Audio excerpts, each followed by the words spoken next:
to Chapter 6, Covalent Bonding Test Hints for the Honors Class. This is going to be test hints 1 through 30. You've already done the second half of the chapter, which is ionic bonding, and now we're all about the covalent. So, test hint number 1 says define chemical bond. Well, this is a definition question. You can just look that up. Of course, you know a chemical bond involves some sort of change in electrons, whether it's transferring or sharing, and in the covalent part, it is all about the sharing. Test hint number 2, describe how a chemical bond forms. Well, it was kind of helpful that Mr. Sustin was dancing around here for us, because we know that these positively charged and negatively charged particles are going to want to join together. That's an electrostatic attraction. We spent a lot of time on that in the ionic bonding part of the chapter. And we're going to kind of bring it up again here because we're going to compare and contrast ionic and covalent. So don't forget everything that you knew about ionic. You're going to need it again here. Test hint number 3, describe the change in potential energy as a bond begins to form. Okay? So as these atoms start to come together and that attraction develops from the nucleus of one to the electron cloud of another, of course they overlap and share in a covalent bond, they're going from a state of higher potential energy to a state of lower potential energy. There's an optimal level. When those nuclei come together, they can't get too far because eventually the positive nuclei are going to repel each other. But this atom can be attracted to this one's electron cloud and kind of merge together and so on. And it reaches a state of minimum potential energy where everything's working out best, all good. Test hint number 4, define electronegativity. You have heard about this in the periodic table chapter where we're looking at the trend for electronegativity to the right and up. We have been doing calculations with percent ionic character, showing the differences in degrees of electronegativity. But electronegativity is a tendency to attract electrons. John in the videos talked about pulling power between two atoms or two different nuclei. I think you can see in the frame the example of the difference between a stronger pulling power for shared electrons by this nucleus and an even pulling power for shared electrons by these nuclei in this lower example. It's a tendency of an atom to attract electrons. And the higher the effective nuclear charge on the atom, the more pulling power or more attraction there is. Okay, moving on to test hint number 5. Define polar and nonpolar bonds. I guess I kind of did that one where I was referencing the model here. The top example again shows a polar bond. Stronger pulling power on this nucleus. The shared pair of electrons is moving more toward this nucleus than this one. And the larger the difference in electronegativity, the more polar the bond.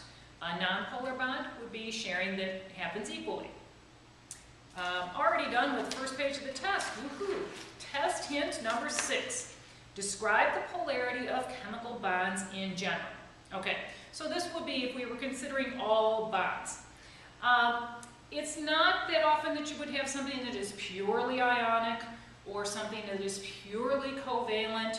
Most of them are some degree in between. So they might have some ionic tendencies and some covalent tendencies, especially when we consider those chemicals made with polyatomic ions bonded to a cation that would be kind of part of each. But it's not that one's definitely covalent, definitely ionic, somewhere in between for most bonds. Test hint number 7. Identify the polarity of a specific bond. Well, here's where you need to know those ranges for percent ionic character. We use this a little bit in the ionic part of the chapter. We did calculations of percent ionic character, and you should know the ranges of polarity. If you do a percent ionic character equation or calculation where you take the higher electronegativity of the elements in the bond divided by the lower, minus the lower divided by the higher, man, long day today. times 100, we end up with values that fall in certain ranges. And if we are from 0 to 5% ionic character, I'll just abbreviate that IC, that is a non-polar bond, non-polar. If we're in the 5 to 50% range, that bond is polar, and 50 to 100%, that is classified as an ionic bond. But I want to caution you, and this will be important on your honors page, hint, hint, hint. Those are not distinct cutoff points. Those are general ranges. We can have polar covalent bonds that are a little bit above 50%, and we can have ionic bonds that are a little bit below 50% ionic character. Take a look back at the actual atoms involved in the bond and what kind of element they are. If it's a metal with a nonmetal, it's going to be an ionic bond, no matter what this calculation shows you. Okay? Keep that in mind. On your honors page, you're going to be doing this calculation 5 times and classifying each type of bond. Another thing as a hint for your honors page to keep in mind, say you're doing the calculation for carbon dioxide. And we know that there are 2 oxygens attached to a carbon in this molecule, but you're only calculating 1 carbon-oxygen bond, okay? One at a time.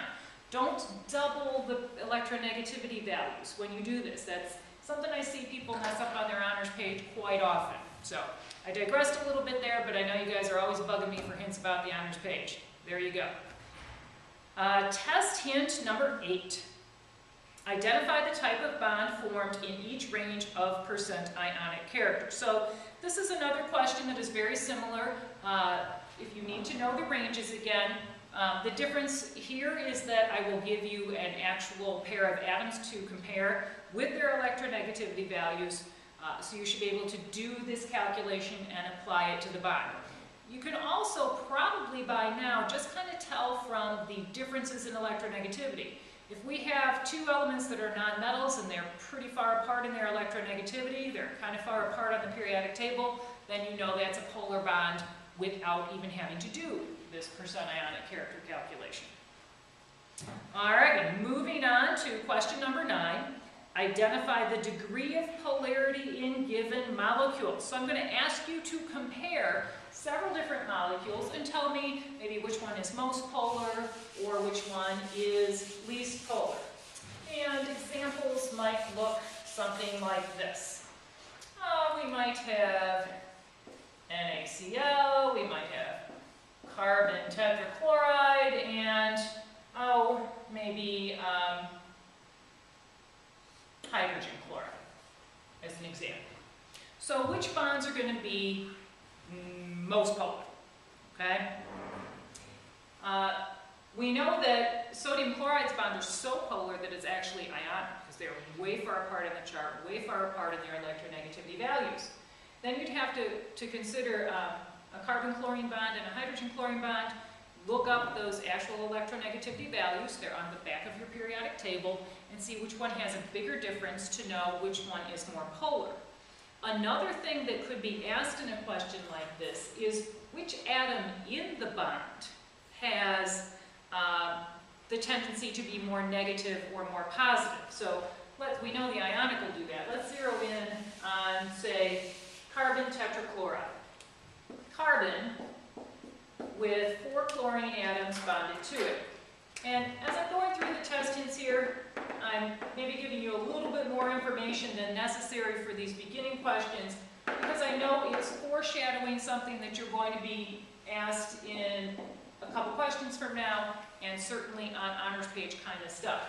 So if we compared carbon to chlorine, chlorine is further to the right and on the periodic table, it's not further up, it's further to the right.